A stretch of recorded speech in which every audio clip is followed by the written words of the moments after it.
I'm Ryan Nandrosov. Welcome to Let's Think Digital. What does an open source government look like? And why would we want one? Open source, for those who aren't aware, is commonly talked about as software with source code that anybody can inspect, modify, and enhance.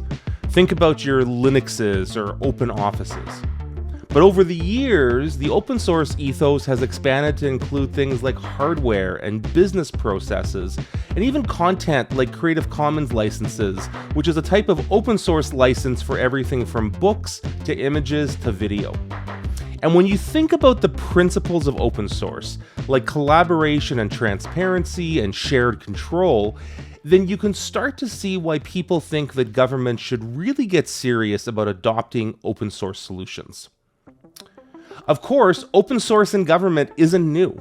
Almost a quarter of a century ago, the Kerala government in India was one of the first governments to incorporate open source, and there have been lots of great initiatives around the world. Here in Canada, we've seen a number of governments experiment with open source software in different ways. I actually had the opportunity to personally be involved with an open source project in the federal government over a decade ago now, when I led the team that managed what we were called the GC 2.0 tools, a set of open source collaboration tools, including GCpedia, the Government of Canada's internal wiki. This was all based on the same code that powers Wikipedia. But I think it's fair to say that most governments don't choose to use open source by default. Talk to those in decision-making positions, and often they will raise concerns around security and reliability compared to proprietary software that is often viewed as being safe, even if it's more expensive and less flexible in many cases. But what's the other side of the argument? Put another way, I wonder if there's actually a moral imperative around open source. If government is creating or procuring software using taxpayers' monies, shouldn't they have a requirement to share that code back with the public, since it's actually the public who owns it? Today, we're joined by somebody who is passionate about the positive role that open source software can have in government, and has led digital services teams for 2 national governments, Aaron Snow. Aaron is currently a faculty fellow and was the acting executive director for Georgetown University's Beeck Center for Social Impact and Innovation in Washington, D.C. Prior to that, Aaron was a U.S. Presidential Innovation Fellow and was subsequently one of the co-founders and then later executive director of 18F, the U.S. government's in-house technology and design consultancy. In 2018, he moved north of the border and became the first CEO of the Government of Canada's Canadian Digital Service. He's been twice named as one of the world's 100 most influential people in digital government by Apolitical. I was struck by a quote from Aaron in a recent Globe and Mail article about the ongoing parliamentary investigation into the ArriveCAN app, where he said that software should be considered a core competency of the federal government, and that it's dangerous that we continue to accept the broken idea that it's okay for people to rise to the top of government service without having an understanding of how technology and software work and are developed and maintained. So is a lack of technological transparency combined with leadership that is unwilling to explore new approaches on how to develop and deliver digital services at the core of our struggles with government modernization? In our conversation, we get into these questions, and Aaron argues that our current approach to technology actually makes government less transparent, paradoxically in a time where we have more access to data and information than ever. He suggests that taking an open source approach in government is part of what can address this digital transparency gap. I really appreciated Aaron's take on these issues, and I think you will too. As always, if you enjoy this conversation, click the like and subscribe buttons below if you're watching on YouTube. And if you're listening on your favorite podcast app, be sure to follow us and give a 5-star review. Now, let's dive in. Aaron, welcome to Let's Think Digital. Ryan. Again. Aaron was actually, for listeners of the show, Aaron did a brief cameo appearance, if I can put it that way, from the back of a bus in Dubai when we were there for the World Government Summit in February. We had a short little chat, but I'm thrilled. Aaron is here at the Forward 50 conference in Ottawa, and we get a chance to connect again in person and talk live and have a little bit of a further in-depth conversation. So thanks so much for being here, Aaron. Thanks for having me. So Aaron, has a long history in what I'll call the digital government movement. We actually, I think, first met on a phone call when you were at AT&F leading the U.S. government's, or one of the U.S. government's digital team. Got to know each other when you came to Canada to lead the Canadian Digital Service and be its first CEO. And now you have left government, you're back in the States, and you are a fellow at the Beeck Center at Georgetown University. So I think you've got a really unique perspective on digital government from a few different vantage points. At Forward 50, at the conference here this week, you were talking about how to open source government services. So I'm really curious if maybe you want to give a little bit of kind of a summary of what that means and what you think the opportunity is in that space. Sure. Thanks for having me. So for as long as I've been doing this work, and surely before I started doing this work at all, folks have been talking about the promise of open source software as a part of how to make government better in any number of ways. We talk about transparency. We talk about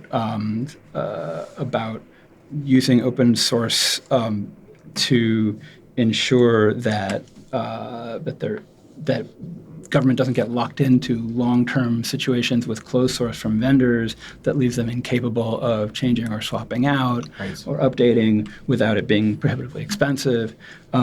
We talk about the security of open source systems. There are any number of reasons why open source software in the government service delivery context makes a lot of sense. I want to clarify one of these things because the security piece I find is actually this piece that trips people up a lot of times, where there's this kind of default assumption that open source is less secure than proprietary systems. That's right. Just if you want to take a minute to talk about that, because I think it's useful for the listeners. I think the argument is that open source actually, perhaps paradoxically for some folks, is more secure. Closed source software is only more secure than open source if you believe in security through obscurity. Right. And certainly there are aspects of any system that aren't meant to be public. But by and large, open source systems undergo more scrutiny. Developers knowing that their code is going to be open source forces them to think more carefully about how they write their code. Right, they got to share their homework. Yep, that's right. It is more auditable, and I think there's a fair amount of writing out there about the virtues of open source in the security context. All of this is in my view, there's a fair amount of unrealized promise because, as it stands, most of governments, most of the time, are not using open source. Let me be clear. They're often using open source either without knowing it or without acknowledging it, because almost everything that is built by almost everyone, closed or open, is being built at least in part on open source components. Whether it's whole operating systems like Linux and BSD, whether it's Apache systems, whether it's there are any number of components out there that folks are using. But that doesn't make the systems themselves transparent and open in the end. And so we're not just talking about building on top of open source, but it's still in a closed way. We're talking about the systems themselves actually being open for that kind of auditability, scrutiny that the public should have and deserves, I think, especially when you're spending public tax dollars on those systems. So the conversation we want to have this afternoon is about that promise and the reality that so little of government is actually open that way, and why. So what has happened such that we continue not to use those solutions for the most part. We don't go in that direction. Is it the fear and the uncertainty and the doubt about security or about reliability? Is it we just have never done it that way, so we keep not doing it that way? Are there other reasons? And are there policy and regulatory reasons here in Canada? there's some reg that makes it difficult. And are there regs in Canada that you think make it uniquely difficult in Canada compared to the U.S. or other jurisdictions? No, I don't think it's uniquely difficult. I think that especially when you're procuring a lot of your solutions, both regulations and contracts, including some often contracts that aren't visible to the public, have terms in them that make it very difficult. Yeah. Yeah, that makes a lot of sense. And, I've also often thought, too, on the flip side, when government is developing software in-house, in my mind, there's almost like a moral responsibility to publish that code as open source, right? I mean, Canadian Digital Service, that was very much part of the practice. You go on GitHub, there's a big GitHub repo with all of CDS's project, GDS in the UK, Ontario Digital Service in Ontario, lots of examples of this. But that's the exception, not the rule, right, in terms of government sharing its own code base out to the world. Yeah. So, one of the bits of the conversation I hope we'll get to this afternoon is, does it require a law? Do we need to say in a law that code that's developed for government and or by government needs to, by default, be open unless specific conditions? I love that. Certainly, there's plenty of opportunity, but just recognize that without that, open source is at best a second-class policy citizen right now. It's a recommendation in government sometimes, in the U.S. government and in the government of Canada. There are certain nods in policy and guidance toward open source, but when that brushes up against or bumps up against other priorities, policy priorities and implementation priorities and budget and deadline priorities and procurement priorities, it's relegated. So, in the scheme of things, if it's simpler and easier to do what the vendor is asking, and the vendor is asking you to buy their software, which is closed source, there needs to be an incentive inside government to say, no, I want an open source solution, even if that's going to take me a little, it might take me some extra work on the government side to do that. And I might have to go a couple rounds with, vendors to convince them that needs to be part of this. And so the part of this is, how do we incentivize the GovTech market? To offer up solutions that are open. And some of it is, okay, so what, those incentives, where do they come from? Well, they have to come from government, unless they're coming from, oversight inside or outside government. And it makes me think, there is precedent for this, right? Like I think back to, 15 plus years ago, when the Patriot Act came up in the States, there was a whole bunch of discussion around kind of cybersecurity when it came to like data centers, and in Canada, whether we had data centers in Canada or in U.S. and kind of the off-prem, on-prem. And I think there's a very big debate about whether our kind of rules around, where data is hosted make sense. But government had rules that said we had to, for any kind of secure information, have it in Canada. Companies responded by building Canadian data centers, right? And that notion of kind of using laws or regulations to shift the marketplace. So, but maybe we'll shift gears. I wanted to talk a little bit about your experience leading the Canadian Digital Service. You led 18F in the U.S. as well. You've seen that comparative experience. And I think, I'll give you a little bit of my kind of thesis statement here on this, or my hypothesis is, the last decade, kind of 2010, 2020, in that period, was the rise of GDS. We saw these digital government teams being built around the world, right? There was a lot of excitement about the possibility around that. And I kind of feel like we've moved globally into a bit of a lull now, where it's like the shininess of that approach has kind of worn off a bit. There's been some successes, some things maybe not as successful. And I get the sense anyways, and certainly here in Canada, I kind of feel like we're stuck in the mud a little bit, where it's kind of like we know where we want to go, but we seem to not quite be able to get there. And I'm curious your perspective, kind of having worked here, but also working globally. Do you think that's a fair assessment, or do you think there's more cause for optimism than I may be leading on around that? Yes and no. I do think it's fair to say that, I don't know, looking back over my time at 18F and my time with the Canadian Digital Service, I think there are very few political leaders with enough understanding of this, of why it's important, of the size of the prize, and relative to other priorities, being willing to spend small p political capital internally to government to make the kind of changes that result in the stuff that Tom was talking about this morning, in terms of moving government to a place where small, fast feedback loops to ensure that we are meeting users' needs is at the center of how we do our work. Right. I think ultimately, so the easy part is convincing anyone, a politician, an executive, anyone, that that's important, that we should, be testing our work with the people who are affected by it and making sure that it's doing what we want it to do, what they need it to do. That's the easy part. The hard part is how to get there in a thicket of, how budgets work in government, how regulation is in place in government, how people are hired and are organized in government, as you've talked about over and over in terms of structures and incentives and all the rest.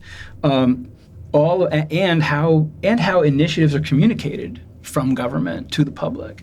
All of that pushes toward a level of predictability and a level of plan and announce first, then do, that is difficult to overcome. It's not impossible. Obviously, there are governments that do it, many governments that do it, but.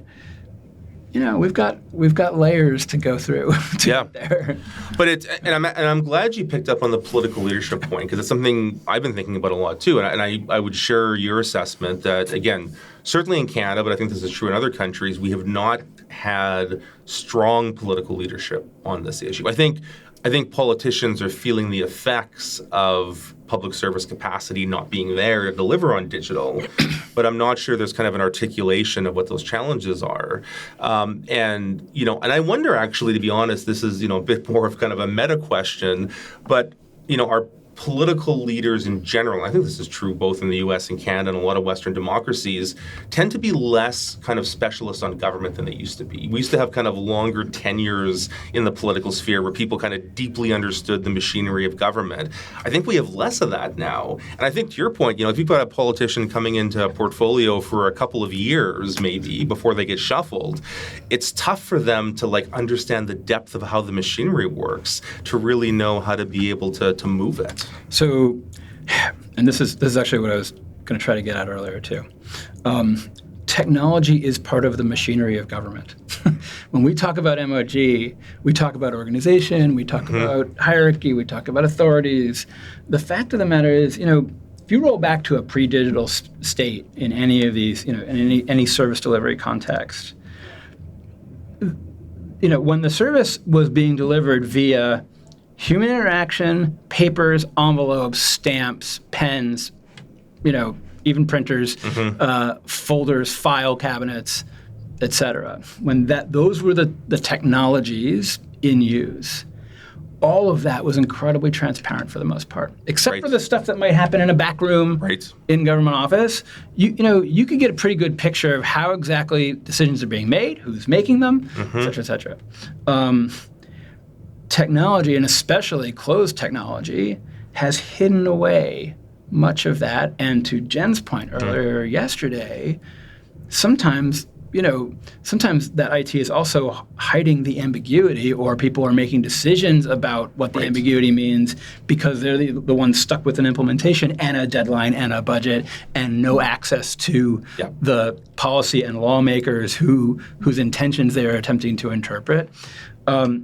And so IT has made government less transparent in a lot of ways. Which is paradoxical, right? Because if you rewind back to 15 years ago, the government 2.0 movement, there was this whole hope that, social media, online networks, things like wikis, open data would make government more transparent. That's right. And I don't disagree with you. I think a lot of people today kind of say that the optimism maybe we had about that back then hasn't come to fruition. Well, and I think it mirrors the optimism back then about the private sector world of technology and the internet versus what's happening today, as increasingly there is capture and more attempts to capture that value, to garden, to wall things off.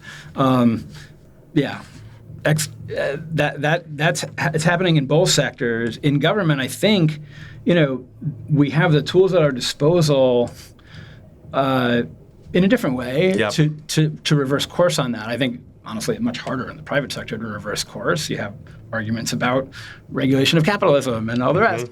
But in government, I think, we can get there, and I think in part we can get there because there are positive examples out there. And if we can put aside our instincts to exceptionalism, it's different here, it's harder here. We have different set of priorities. In the end, there are some lessons we can learn from places that are being more transparent, and again, they're few and far between, and those examples come and go as governments get more and less supportive of this sort of thing. But I think as a cohort of people who work in this particular space, I think it's incumbent upon us to make the effort, not if we are user-centered but opaque, how user-centered are we really being? Right. In the end, where by user-centered I mean, the polity-centered, the public-centered at large. Yeah. I think there's a number of fascinating issues there to unpack, and so this is some of the work that you're doing in a sense now. I mean, you are now in this new vantage point. You've left government, at least for now, until you get roped back in at some point, maybe, who knows. But the last couple of years now, you've been at Georgetown University with the Beeck Center. Maybe talk a little bit about the work you're doing there, because I think there's a really interesting kind of catalytic role. You were talking about this notion of getting away from exceptionalism, trying to share, some of the things we know that works. And certainly from what I see, that seems to be part of the mission of the work you're doing at the Beeck Center. Yeah. So the mission of the Beeck Center is to create positive social change through tech, data, design, and policy. The projects that I've worked on at the Beeck Center include something called the Digital Service Network, which the largest circle of which is a network of hundreds and hundreds of public servants and people interested in the role of digital in public service. The smaller combinations of which include a little subnetwork of people interested specifically in user experience issues in government, another subnetwork of folks who run 18F and CDS style organizations at the state and provincial and local levels throughout North America, which is often one part mutual support, one part therapy. The Digital Service Network is also developing a library of useful resources for folks in this space. I will plug digitalservicenetwork.org. Perfect. We'll put that in the notes for people to follow up on. I've also worked on a project called the Intergovernmental Software Collaborative at the Beeck Center, and more of my attention is a little bit in this direction now. That project began as an attempt to push the idea that by default, similar jurisdictions, whether it be states or provinces or municipalities or counties, when they have very similar software/government service delivery problems, they should work together on solutions rather than all going their separate ways and solving those problems independently. And so there's the ISC project over its years has done a bunch of research on existing interstate and intergovernmental collaboration and how that works, how the governance of those things works, how the funding works, what kind of results they've gotten, because sometimes it works and sometimes it absolutely doesn't, with an eye toward making things better across the board. And that's where some of my energy and attention is focused right now. Just started a project with the National Association of State Workforce Agencies and the Department of Labor in the U.S. To help states with their unemployment insurance systems, what you'd call employment insurance up here. What you call EI, we call UI. And part of that effort is going to be to try to map out what a canonical UI system looks like, what the core components of it should be, and then to try to bring the states together to some agreement about the core formats, the core APIs, the core data structures, and all the rest, so that we can help, so they can help themselves with that. in terms of what good look, do you want to build off of a code base that, there's a reference implementation? Do you want to take this to vendors and say, hey, we want something that matches up with this or that builds on this? Yeah. To help states in the buying. Yeah, it's amazing. It makes me think back again to like 15 years ago, that early Gov 2.0 phase. People like Tim O'Reilly who were talking about government as a platform, right? Yeah. And this very much fits into that government as a platform kind of vision, which again I think has not been realized to the degree that people would want to. But there's some real potential magic that could happen there. That's right. Well, and one of the things I'm hoping is that, if there are projects like this UI project, like the work that Jess Kahn and some other folks have done with Medicare services in the States, or and some other work that looks a little like this, one of the things that we all know is that as you look across those systems, you're going to find that there are some just common components, which are your government platform systems, right? Your notifies and your logins and your web design systems and what have you. I do think that this is one area where the U.S. and Canada are both behind a lot of their friends and peers of all sizes and shapes around the world that have built out more robust government platforms that serve, that serve their citizens. I think you can't have that conversation without talking about X-Road in Estonia and the dozen or more countries and jurisdictions that have adopted X-Road in one form or another. You can't have a conversation without talking about Ukraine and what they've done with their DIA app and that stack. And as more of this so there's an increasing number of organizations out there internationally that are getting their hands around all this. The conversation is now using phrases like digital public goods, which includes, but is not limited to, the stuff we're talking about here. There's GovStack, there's the Nordic initiative, I can't remember, the NIIS, the acronym, that sort of stewards the X-Road code. There's Digitality Now, which is the steward for DIA and for some other code coming out of Poland. And anyway, there are these organizations, and of course the Foundation for Public Code. Full disclosure, I'm a board member of the North America branch of Foundation for Public Code. Finding more and more ways for jurisdictions to learn from each other and work in this space. And tomorrow, in fact, Gates and UNDP and a couple other organizations, the names of which are slipping my mind, are launching this 50 in 5 initiative to try to get more countries over the next 5 years to adopt some reused open solutions that they're sharing with each other. Wow. So there's a lot of motion out there. I think not enough of it on this side of the Atlantic. and do you think part of that is because of our kind of federated systems of government in Canada and the U.S.? I mean, you and I were talking about this a little bit when we were in Dubai together, kind of on the sidelines. And to what degree does the structure of the government impact our ability to move, or how much of it is more kind of cultural, if I can put it that way, in nature? There's definitely some of that.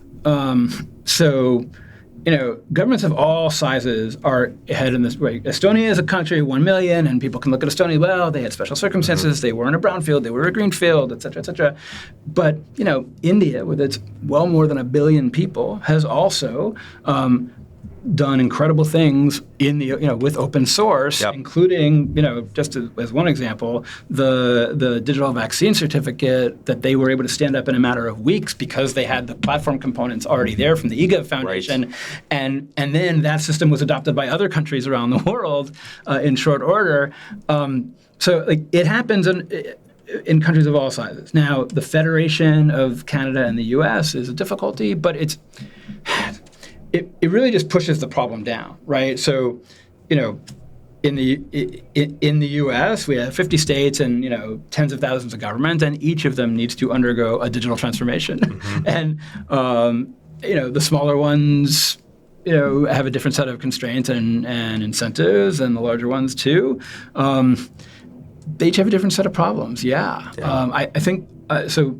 In our work at the Beeck Center, we have focused quite a bit in recent years on the states, because that's a layer of government where there has not been as much nonprofit world attention paid to how to help them as there is, say, to the federal government and federal programs where, in theory, you can, spike the ball once and make a big difference. But states are where a ton of service delivery happens, including a ton of service delivery of federal programs that are by law state administered. The same thing's true in Canada, where you've got provinces and territories each have to undergo their own change to work in a technology-driven digital world, and have varying levels of sophistication in-house at the moment about it, and various levels of intentionality and priority about that sort of thing. So, but almost that fractured nature in these countries makes the notion of having modular, reusable types of components all that more of a pressing case, right? In terms of the potential benefits. There's definitely who's going to get. So in my mind, if you accept the hypothesis that there are these common components that would be useful to all, and if they existed, then those jurisdictions, at least some of them, would use them and get the benefits of using them rather than going on their own for everything. Then the question is, all right, so how do you bootstrap the process of getting those things up and running and out into the open? Whether it's code, whether it's designs, whether it's actual SaaS, services out there, and PaaS, where do you start? So, do you start by finding, there's a chicken and egg thing of, right, well, I'll invest in it if it's going to be useful, but until then I'm going to wait, and in the meantime, like, there are no resources to create the things that would be useful that you'd want to invest in. So it's somehow we've got to figure out a way to make that core investment, knowing that it's an experiment, right? It's a bet that may or may not pay off, but the potential benefits, I think, are vast. Well, I agree, and I am excited and heartened to know that you are working on this problem to break the chicken and egg paradox. Aaron, thanks so much for spending some time talking with us today. This was great to hear about the work you're doing and your perspective as always, and look forward to having you on the podcast in the future again. It's always great to be here, man. Thank you. Man. The chicken and egg paradox. It seems to be a good framing for the challenge with open source software in government. Common components that can be shared across government departments or across jurisdictions seem like a no-brainer and a potential win-win for governments and taxpayers alike. But who's going to move first and put their money where their mouth is when it comes to open source in the public sector? As we've talked about before on the podcast, it's always easier to do things that have been done before, even if a new approach might have significant benefits. The good news, as we talked about with Aaron, is that there are people actively working on this problem, and hopefully we'll be able to help break the cycle that makes it so hard for governments to take advantage of open source solutions. And that's the show for this week. Tell us what you think. Do you agree with Aaron that we need more open source software in government? Do you think that government transparency has gotten worse in the digital era, and can open source be a way to address this? If you're watching on YouTube, tell us in the comments below. You can also email us at podcast@thinkdigital.ca or use the hashtag #Let'sThinkDigital on social media. And while you're at it, make sure to like and subscribe. And if you're listening to us on your favorite podcast app and you like this episode, be sure to give us a 5-star review afterwards. And remember to go to let'sthinkdigital.ca and sign up for our newsletter to catch up on past episodes of the podcast. Today's episode of Let's Think Digital was produced by myself, Wayne Chu, and Aislinn Bornay. Thanks so much for listening, and let's keep thinking digital.